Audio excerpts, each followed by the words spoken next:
මේ වීඩියෝ එකෙන් කතා කරන්න බලාපොරොත්තු වෙන මාතෘකාව තමයි දානය කියන මාතෘකාව. දැන් අපි දන්නවා දානය කිව්වහම ත්‍රිවිධ පුණ්‍ය ක්‍රියාවල මුලින්ම සඳහන් වෙන්නේ මේ දානය. ඊළඟට තමයි සීලය භාවනාව කියලා.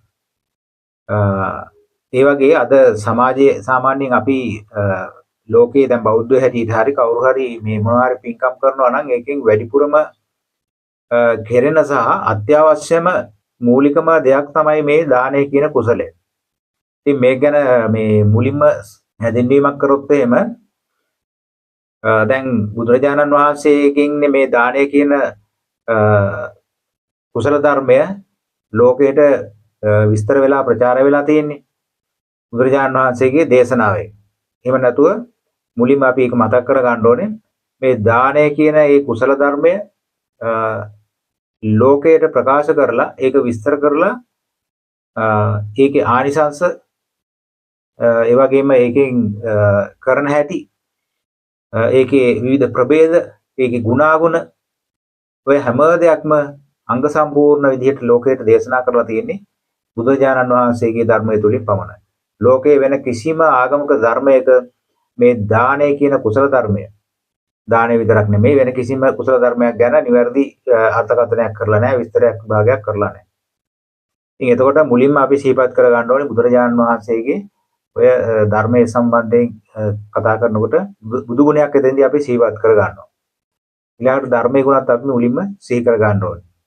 බුදුරජාණන් වහන්සේ බුද්ධත්වයට පත් වෙන්න කලින් අපි දන්නවා අර නියත විවරණ ගන්න අවස්ථාවේදී ඒ නියත විවරණ අරගෙන බුද්ධත්වයට පත් වෙන බුද්ධ කාරක ධර්ම පිළිබඳව අනුස්මරණය කරනවා.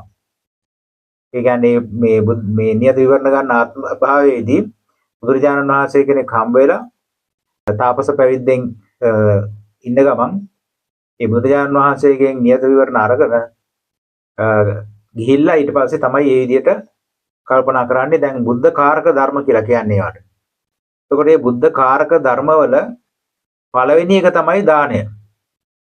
කියන්නේ දාන පාරමිතාව කියලා අපි අහලා තියෙනවානේ. එතකොට දැන් බලන්න ඔය දානය කියන එකේ වැදගත්කම මුලටම එනවා. මේ ධර්මතාවය කවදාකවත් වෙනස් වෙන්නේ නැහැ. බෝසත්යන් වහන්සේලා මේ පාරමිතාව සම්පූර්ණ කරන්න පටන් ගන්නකොට මුලින්ම සිහිපත් කරන්නේ මේ ධර්මතාවයේ බෝසත්ත්ව ධර්මතාවය අනුව ඔය දානය කියන පාරමිතාව. ඊට පස්සේ තමයි සීලය ආදී වශයෙන් අනිත් පාරමිතා 9 අදිෂ්ඨාන කරගන්නේ. එතකොට එතනින් අපිට පේනවා මුලින්ම මේ දානය කියන එක බුදුරජාණන් වහන්සේ කෙනෙක් මේ බුද්ධත්වයට පත් වෙන්න මූලිකවම සම්පූර්ණ කරන ධර්මයක් කුසලයක්. ඒ වගේම බුදුරජාණන් වහන්සේගෙන් පල්ලෙහා ගත්තොත් එහෙම පසේ බුදුරු හරි මහරහතන් වහන්සේලා හරි ඊළඟට මොනවා හරි මාර්ගඵලයකට යන්න හැකියාවක් ලැබෙන ඒ හැම කෙනෙක්ම ওই දානය කියන කුසල ධර්මය යම් යම් මට්ටම් වලට සම්පූර්ණ කරපු අයයි. ඒවා පුරුදු පුහුණු කරපු අයයි. ඒකේට හේතුව අපි මේ මෙතෙන්දි කතා කරමු. මොකද එහෙම වෙන්න හේතුව කියලා. ඊළඟට එතනින් පල්ලෙහා ගත්තාම මේ මාර්ගඵල ලබන පිරිසෙනුත් පල්ලෙහා අය ගත්තාම දැන් මනුෂ්‍ය ලෝකේ ඉන්න අපි ආපහු මේ මරණයෙන් පස්සේ මනුෂ්‍ය ලෝකයකට එන්න හරි දිව්‍ය ලෝකයකට හරි එන්න. එහෙමත් නැත්නම් අපි ගත්තොත් එimhe මේ ආත්ම භාවයේ අපි මේ මනුෂ්‍ය සුගතියේ ඉන්න. එහෙමත් නැත්නම් දැනට දිව්‍ය ලෝකවල ඉන්න ඒ දෙවිවරු මේ සුගතියේ ඉන්න හැම දෙනෙක්ම මේ සුගති වලට එන්න ඔය දානය කියන කුසල ධර්මය පුරුදු පුහුණු කරලා තියෙනවා. ඔය දානය කියන එකෙන් අදහස් වෙන්නේ අලෝභය කියන එකයි. ඒ කියන්නේ ලෝභකම, මසුරුකම, ඉරිසියාව වගේ දේවල් වලින් තොරව පරිත්‍යාගශීලී ගුණය කියන එකයි උතනින් අදහස් වෙන්නේ. දැන් මේ සිද්ධාන්තය ඔන්න මුලින්ම මේ විද්‍යාත්මකව කර්ම න්‍යාමය අනුව අපි බලමු කොහොමද ඒක වෙන්නේ කියලා. දැන් අපි මේ බුද්ධත්වයට පත් වෙන්න ගත්තොත් ඒක ඉහළම අවස්ථාවනේ. එතකොට මේකේ තියෙන පහළ මට්ටමේම අවස්ථාව තමයි දානයේ තියෙන විපාක හැටියට සුගතියක උප්පත්තිය ලබන්න. ඒ කියන්නේ දිව්‍ය ලෝකයක හරි මනුෂ්‍ය ලෝකයක හරි දැන් අපි මේ මනුෂ්‍ය ලෝකවල ඉපදලා ඉන්නේ. යම්කිසි විදියකින් ඔය දානය කියන කුසල ධර්මය සම්පූර්ණ කරලා යම්කිසි මට්ටමකට ඒ පරිත්‍යාගශීලී කියන චේතනාව තැන්දී ඒ දානය කියන එකෙන් අදහස් වෙන්නේ. දානය දෙනකොට තමන්ගේ තුල අතහැරීම පරිත්‍යාගය කියන ඒ ඡාග කියන චෛතසිකය තමයි එතෙන්දී දියුණු වෙන්නේ. එතකොට අන්න ඔය ත්‍යාග කියන එහෙනම් නැත්නම් පරිත්‍යාගය කියන ධර්මය අපේ තුල තිබිලා තියෙනවා. ඒ නිසා තමයි අපි මේ සුගතියකට ඇවිල්ලා ඉන්නේ. දැන් ඒක වෙන්නේ කොහොමද කියලා අපි දැන් ඔන්න අර මේ අපේ පසුබිමෙන් බලමු අපේ වටපිටාවෙන්. දැන් බුදුරජාණන් වහන්සේ නිතරම කියනවානේ මේ මම කිව්වට පිළිගන්න එපා මේ ධර්මය. තමන්ගේ පසුබිමෙන් තමන් බලලා ප්‍රායෝගිකව බලලා මේක තමන්ටත් අනුන්ටත් හිතකර වෙනවා නම් තමන්ටත් අනුන්ටත් අහිතකර වෙන්නේ නැත්නම් ඒකෙන් සැප විපාක ලැබෙනවා නම් අන්න ඒක පිළිපදින්න කියලායි බුදුරජාණන් වහන්සේ දේශනා කරන්නේ. ඉතින් ඒ විදිහට දේශනා කරලා තියෙන්නේ අතරම අපිට ඒක තේරුම් ගන්න පුළුවන් නිසා.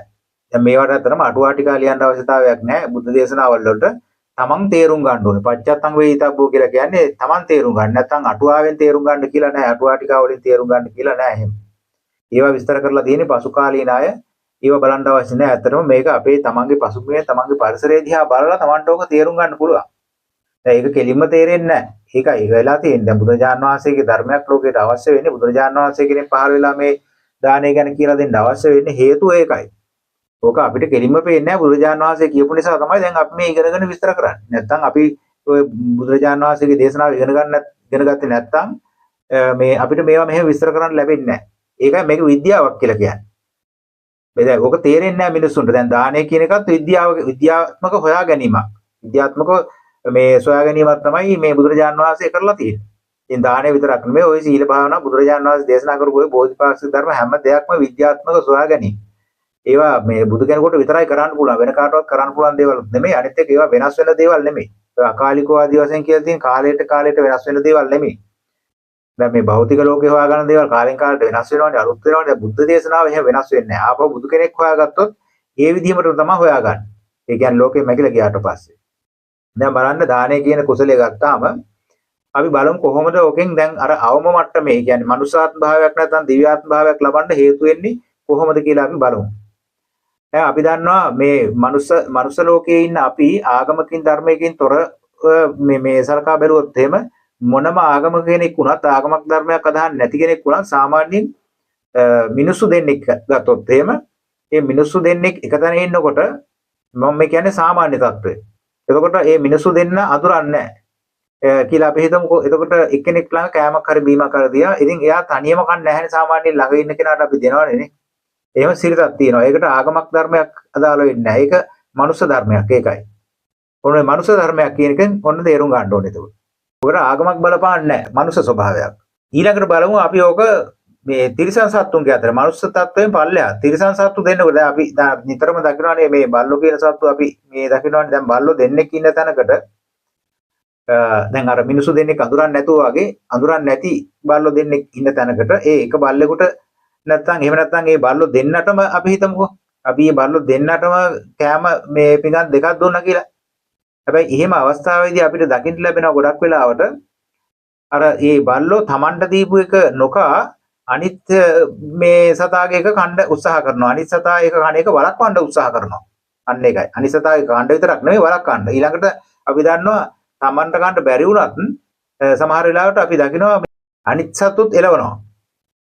අන්න බලන්න තිරිසන් ලෝකයේ තියෙන ස්වභාවය. දැන් ඔය මනුස්ස ලෝකයෙන් පල්ලෙහානේ දැන් අපි කිව්වේ දානය පුරුදු කරොත් එහෙම දැන් අර කිව්වේ මිනිස්සු දෙන්නෙක් අතර ඒ තව කෙනෙකුට දෙය ස්වභාවයක් තියෙනවනේ.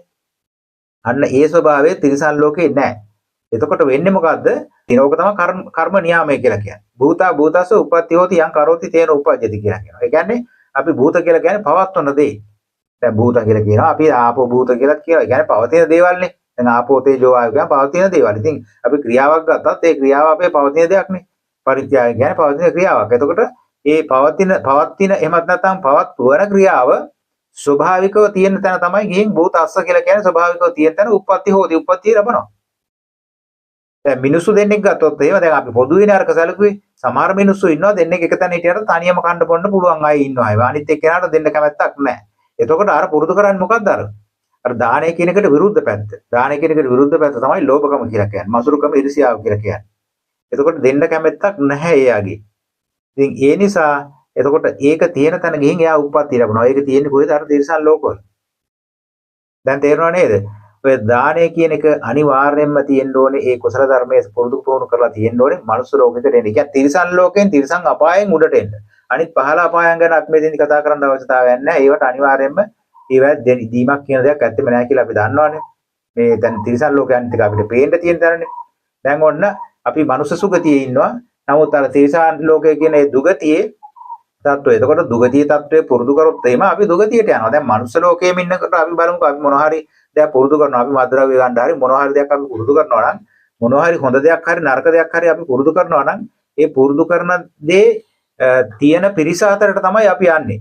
අපිට නුපුරුදු තැනකට අපි යන්නේ නැහැනේ. දැන් අපි අඳුරන අය ළඟ මේ එකට ඇසුරු කරනවා වගේ තමයි අඳුරනවා කියන්නේ අපිට එකට ඇසුරු කරලා පුරුද්දක් තියෙනවනේ. ඉතින් අර කරන කියන දේවල් වලින් අපි ඒත් එක්ක ඒක සමාන අයත් එක්ක තමයි අපි ඇසුරු කරන්නේ.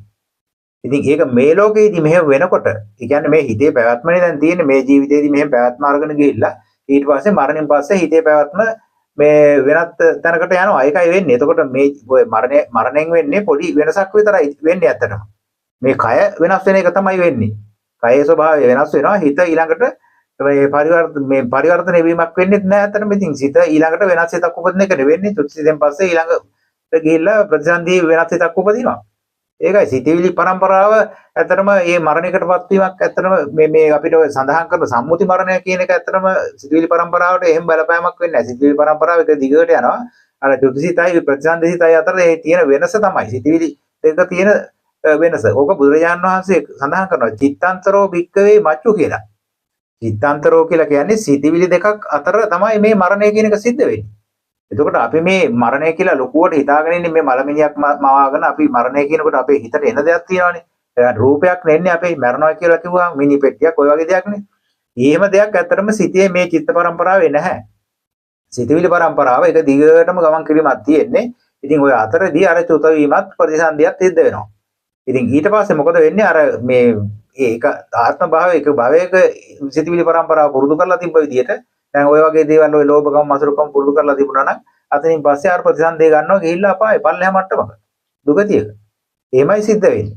දැන් තේරෙනව නේද ඔය දානේ තියෙන එක මුලින්ම බෝසත්වරු සමාදන් වෙන්නේ ඔය පාරමිතාව කරගන්න පුළුවන් වෙන්නේ කොහෙද? ගොඩක් වෙලාවට දැන් තිරිසන් ආත්ම භාවවල ඉපදද්දත් පාරමිතාව සම්පූර්ණ කරනවා. ඒක වෙනම කතාවක්. නමුත් තිරිසන් ආත්ම භාවවල ඒ කරන පාරමිතාවට වැඩිය බලපාන්නේ බුද්ධත්වයට බලපාන්නේ. මොකද ධර්මය අවබෝධ කරගන්න ඊළඟට මේ කුසල ධර්මයන් හරියට කරගන්න හැකියාවක් තියෙන්නේ දිව්‍ය මනුස්ස ලෝකවල. තිරිසන් ආත්ම භාවවල ඒවා හරියට කරගන්න පුළුවන් කමක් නැත්තේ නෑ. තිරිසන් ආත්ම භාවවලත් කරනවා. කරන්න බැරි කමක් නෑ බෝසත්වරු. නමුත් මනුෂ්‍යාත්ම භාවයක කරනවා වගේ තිරිසන් ආත්ම භාවයක පාරමිතා කරගන්න බෑ. ඒ නිසා තමයි මේ මනුෂ්‍යාත්ම භාවයේ ඉඳගෙන ඔය කටයුතු කරගන්න දිව්‍ය ලෝකයක හරි මනුස්ස ලෝකයක හරි ඉඳගෙන කටයුතු කරන්න අවශ්‍ය වෙන මූලිකම සාධකය තමයි ඔය දාන එහෙමත් නැත්නම් පරිත්‍යාගය කියලා කියන්නේ. දැන් තේරෙනව නේද මේ කොයි විදිහට විස්තර කරොත් එහෙම බුද්ධ දේශනාවෙන් ඇත්තට ගොඩාක් දේවල් අරන් අපිට විස්තර කරන්න පුළුවන්. දානය කියන වචනේත් අපි අර්ථය බැලුවොත් එහෙම දානය කියන වචනයෙන් අදහස් වෙන්නේ දීම කියන එකයි. දැන් දීයති කියලා කියන්නේ දෙනවා කියන එකයි. දානං කියලා කියන්නේ දීම කියන එකයි. ඊළඟට දාතබ්බං කියලා කියන්නේ දිය යුතුයි කියන එකයි. දිය යුතු දේ කියන එකට දාතබ්බං කියනවා. එතකොට ඔය දාන කියන එකේ මූලික අදහස අර්ථය ඇවිල්ලා වචනේ අර්ථය දීම කියන එකයි. එතකොට ඔක බුදුරජාන් වහන්සේ අර්ථ දක්වනවා මෙන්න මේ විදිහට. ඒ කියන්නේ දානය කියන එක අපි ගත්තොත් එහෙම මාර්ගඵලයකට යන්න හරි එමත් නැත්නම් සුගතියකට යන්න හරි මොන විදිහට හරි ඒකේ අර මේ තියෙනවානේ ප්‍රමිතියක් තියෙනවානේ. ඒකේ අර මූලික ප්‍රමිතිය අර්ථ දැක්වීමක් තියෙනවා. බුදුරජාන් වහන්සේ ඒ වගේ ඔය වැදගත්ම වෙන කාරණා වලට ඒ විදිහ අර්ථ දැක්වීම දීලා තියෙනවා. බලන්න ඕගොල්ලන්ට අහන්න ලැබිලා තියෙනවද කියලා මේ දානය කියන එකේ මූලික අර්ථකථනය. මේ විදිහට මේ අහලා තියෙනවද කියලා. දැන් මේක පාලියෙන් කියලා මම ඊළාට සිංහලෙන් විස්තර කරන්නම්. බුදුරජාන් වහන්සේ මේ දානයේ අර්ථකථනයේ අර්ථ දක්වන්නේ මෙන්න මේ විදිහටයි. විගත මල මච්චරේන චේතසා ආගාරං අජ්ජාවසති මුත්ත චාගෝ පයත පාණී වොස්සග්ග රතෝ යාච යෝගෝ දාන සංවිභාග රතෝ. දැන් ඔතන කරුණු 6ක් කියුණා. ඒ කරුණු 6න් තමයි ඔය දානීය සම්බන්ධයෙන් අර්ථ දැක්වීම බුදුරජාන් වහන්සේ කරලා තියෙන්නේ. දැන් ඔතන ඇත්තම බුදුරජාන් වහන්සේගේ ඔය ස්වාක්කාත කියන මේ ධර්මයේ ස්වාක්කාත කියන ගුණය උතෙන්දි ප්‍රකට වෙනවා. ඒ කියන්නේ දැන් අපි මොන හරි දෙයක් කිව්වොත් එහෙම ඒකට සමාන වචන තියෙනවානේ. එහෙම නැත්නම් ඒක වෙනස් ආකාරයෙන් මේ විස්තර කරන වචන තියෙනවානේ. දැන් අපි ගත්තොත් එහෙම මේ කෝපයක් ගත්තොත් එහෙම ඔකට කෝපය කියන්නත් පුළුවන්, භාජනය කියන්නත් පුළුවන්, නැත්නම් තවත් මොන හරි වචනයක් කියන්න පුළුවන්. අන්න ඒ වගේ මේ මොනවා හරි දෙයකට මොනවා හරි දෙයක් හඳුන්වනකොට අපිට දැන් මේ වැදගත් දෙයක් හඳුන්වනකොට විශේෂයෙන් ඒකේ අර වෙන වෙන පැති වලින් බලලා එකම දේ විවිධ පැති වලින් අර්ථකථනය කරන්න පුළුවන්. අන්න ඒකයි. ඒ බලන්න පුළුවන් සියලුම ආකාර වලින් ওই කුසල ධර්මයන් බුදුරජාණන් වහන්සේ ඒ අර්ථ දැක්වීම සිද්ධ කරලා තියෙනවා. ඒ හැම වචනයකින්ම. අන්න ඒකයි සුවාකාත කියලා කියන්නේ. එතකොට මේ සුවාකාත හැටියට දේශනා කරපුවාම ඒ අංග සම්පූර්ණ ව්‍යාකරණ එමත් නැත්නම් ඒ කාලේ ඔය තියෙන පාලි භාෂාව තුළින් ඒ විස්තර කරන්න පුළුවන් හොඳම ආකාරයට. එහෙම නැත්නම් ලෝකයේ තුල ලෝකේ ඕනෑම භාෂාවකින් ඔය යම් කිසි දෙයක් අර්ථ දක්වන්න පුළුවන් හොඳම පැහැදිලිම නිවැරදිම ආකාරයෙන් අර්ථ දක්වලා තියෙනවා. එතකොට ඒකට ආයේ අමුතුවෙන් අටුවාටිකා ලියන්නවත් ඒවා විශේෂයෙන් පැහැදිලි කරන්නවත් අර්ථ දක්වන්නවත් ඇත්තටම අවශ්‍යතාවයක් නැහැ. මේ භාෂාව පිළිබඳව තේරුමක් තියෙනවා නම්. දැන් අපිට දැන් මේක මම දැන් අටුවාවෙන් ටිකාවෙන් කොහෙන්වත් අරගත්තු දෙයක් නෙවෙයි. දැන් මම කල්පනා කරලා දැන් මේ කියන්නේ අපේ භාෂාවෙන් අපිට තේරෙනවානේ. දැන් පාලි භාෂාවෙන් තමයි අපිට මේ සිංහල භාෂාව මේ වචන ඇවිල්ලා තියෙන්නේ. බොහොමයක් ගත්තාම සමහරවල්ලාට පාලි භාෂාවේ තියෙන වචන එහෙමම තියෙනවා. දැන් ওই දානේ කියන වචනේ එහෙමම ඇවිල්ලා තියෙන්නේ. ඉතින් අපි මේ සිංහල බෞද්ධයන්ට අපිට මේක අවබෝධ කරගන්න තේරුම් ගන්න හොඳම අවස්ථාවක් ලැබිලා තියෙනවා. ඒක තමයි අපේ පින කියලා කියන්නේ. බෞද්ධ හැටියට උපත් ලැබුවාම උපතින්ම ලැබෙන පිනක් ඒක. මනුෂ්‍යාත් භාවය ලබන්න ඒ තියෙන පින වගේ තමයි. එතකොට මොකක්ද දැන් මෙතන කියන්නේ? විගත මල මච්චේන චේතස ආකාරං අජ්ජා වසති කියලා කියන්නේ විගත කියලා කියන්නේ අපි දන්නවනේ විගත කියලා කියන්නේ අතහැරලා අයින් කරලා. මොනවද මල මච්චරේන මල කියලා කියන්නේ අපි දන්නවනේ මසුරු මල කියලා කියන්නේ මලකඩ කනවා වගේ. කියන්නේ අපි මේ සාමාන්‍යයෙන් ඔය මොන හරි දෙයක් අපිට වස්තුවක් දීපලක් ධනයක් තියෙනකොට අපේ හිතේ නිකන් අර ඒවට තියෙන ආසාව බැඳීම මලකඩ කනවා වගේ ඇති වෙනවා. මේක කවුරු හරි ගනීද කියලා මේ අනුත්යාගෙන් අපි ඒවා ආරක්ෂා කරගන්න ඕනේ කියලා අපේ ලොකු මේ හැඟීමක් ඇති වෙනවා. ඒක නිකන් අර මලකඩ කනවා වගේ දෙයක්. දැන් යකඩයක් මොන හරි එළිය තියලා තියෙනකොට ඒක මලකඩ කනවානේ. අන්න ඒ වගේ තමයි මොන හරි වස්තුවක් දීපලක් ධනයක් අපි රැස් කරගෙන තියෙනකොට ඕක ආරක්ෂා කරගන්න ඕනේ, ඒක රැක ගන්න ඕනේ කියලා අපේ හිතේ ඇති වෙන මේ දේවල් ටිකක් තියෙනවා. ඒවා තමයි අර මලකඩ කනවා කියලා කියන්නේ. මලකඩ කනවා වගේ කියලා. අපි වැටවල් ගහ ගන්නවා, තාප්ප ගහ ගන්නවා, ආරක්ෂකයෝ යොදා ගන්නවා. එතකොට මේ මල කියලා කියන්නේ නිකන් මච්චරියන කියලා කියන්නේ මසුරුකම. මසුරුකම කියලා කියන්නේ ඒ තමන්ගේ තියෙන දෙයක් අනුන්ට ලැබෙනවට තියෙන එහෙමත් නැත්නම් තමන්ට තියෙනවා වගේ දෙයක් වෙන කෙනෙකුට ලැබෙනවටත් මේ අකමැත්තක් අපේ ඇති වෙනවා. ඒ වගේ තමන්ගේ දේ අනුන්ට යනවට මේ තමන්ගෙන් පිටට යනවට තියෙන අකමැත්ත තමයි මච්චරිය කියලා කියන්නේ. ඒ මසුරුකමෙන් තොරව තමයි දාණය දෙන්න ඕනේ. දැන් අපි ඔන්න කල්පනා කරන්න ඕනේ ඔය පළවෙනි කාරණේ තමයි. දානයක් දෙනකොට අපේ මසුරුකම අයින් කර ගන්න ඕනේ. මේක අපිට තියාගන්න ඕනේ. අපේ මේක මගේ දෙයක් මේක. දැන් සමහරව ඉන්නවනේ මේ සමහර වෙලාවට ඔය මොන හරි මේ දෙයක් දීලා එහෙමත් නැත්නම් පන්සල් වල අර එහෙම මොන හරි කරලි වල ඕක හැමදාම කියනවා අය. ඒ කියන්නේ තමන්ගේ කරගන්න හදනවා. ඒකේ අයිතිය දැන් අතහැරලා දීලා නැහැ. ඒ කියන්නේ අතහැරලා දීලා නැහැ. ඒක කියනවා අපි තමයි ඕක කරේ කියලා. ඒ වගේ එහෙමත් නැත්නම් අපි තමයි ඕක දුන්නේ. ඒ විදිහට කියන්න ඒ අදහසක් ඉන්නේ අර ඒක අතහැරීම කරලා නැති නිසා. ඒක මසුරුකමෙන් තොර වෙන්න කියලා කියන්නේ ඒ මසුරුකම කියන මේ තමන්ගේ හිතේ ඇති වෙන හැඟීම අයින් කර ගන්න ඕනේ. විගත කියලා කියන්නේ ඒක අයින් කර. විගත මච්චනවලනේ චේස අගරං අජ්ජාවති මුත්ත චාගෝ කියලා කියනවා. දැන් බලන්න ඔය මුත්ත චාග කියලා කියන්නේ වචන දෙකක් කියවෙනවා. මුත්ත කියලා කියන්නේ අපි දන්නවනේ විමුක්තිය කියලා. විමුක්තිය කියලා කියන්නේ අපි නිදහස් වෙනවා කියන එකයි. එහෙමත් නැත්නම් අපේ මේ තියෙන මේ බැඳීම් වලින් අපි මුදා හරිනවා කියන එකයි. දැන් අපි අපිට අපි ළඟ තියෙන දෙයක් අපි අතහැරලා මුදා හරිනවා.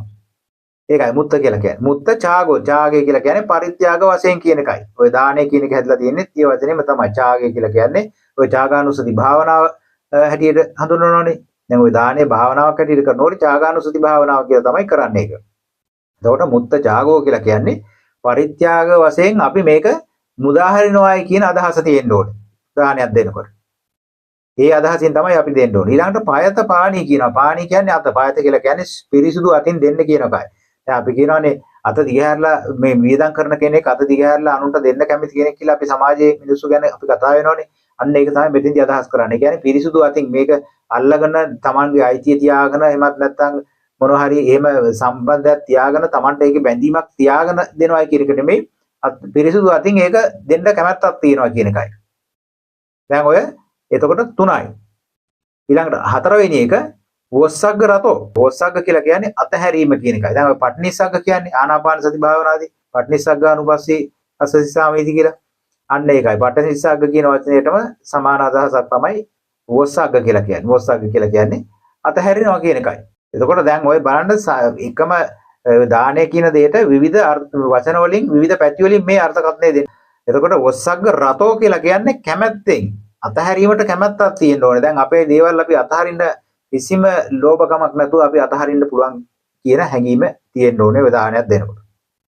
වස්සග්ග රතෝ ඊළඟට කියනවා යාච යෝගෝ කියලා. යාච යෝගෝ කියලා කියන්නේ මොකද්ද? අපි අපෙන් ඉල්ලන්න සුදුසු කෙනෙක් බවට පත් වෙනවා කියන එකයි.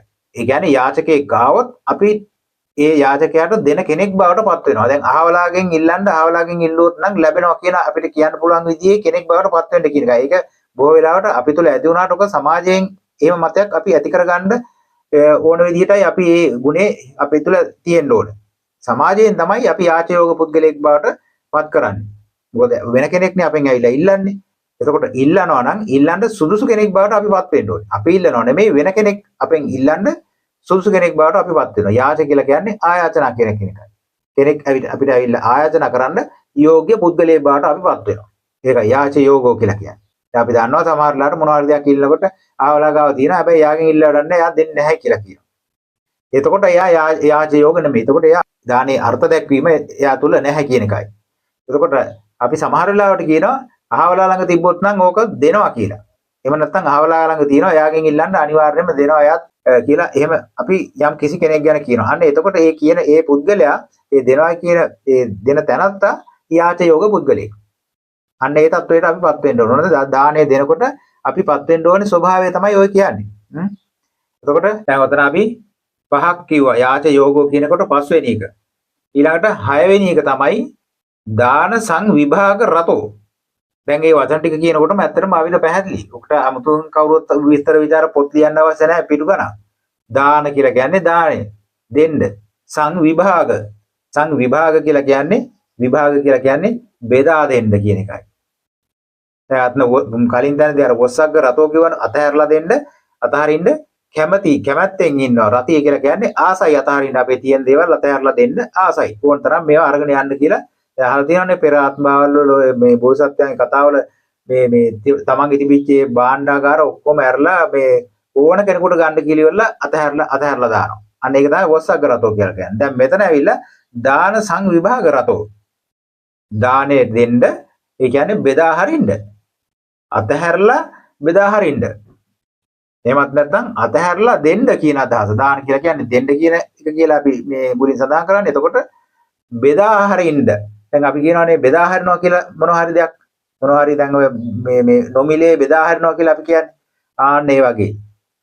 බෙදා හැරලා දෙන්න ආසාවෙන් කැමැත්තෙන් ඉන්න ඕනේ අපි මේ අවස්ථාවේදී. දානේ දෙනකොට ඒ බෙදා හැරලා දෙන්න ආසාවක් අපේ හිතේ තියෙන්න ඕනේ. ඒකයි දාන සංවිභාග රතෝ කියන්නේ. දැන් ඔන්න පේනව නේද? ඒ කාරණා ටික. එතකොට ඔතන ඕක තමයි දානේ අර්ථ දැක්වීම කියන්නේ. දැන් අපි ඊළඟට දන්නවා අපි ඔය දානයක් දෙනකොට අර තුන්සිත පහදවා ගන්න කියලා කියන්නේ තුන්සිත කියලා කියන්නේ ඇත්තටම සිත් තුනක් නෙමෙයි. ඒක අවස්ථා තුනක් ඒ.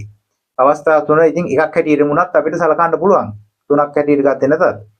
දැන් එතන තුනක් හැටියට සඳහන් කරනකොට දානයක් දෙන්න ඉස්සර වෙලයි දානේ දෙන අවස්ථාවේදී දානේ දීලා ඉවර වෙලයි.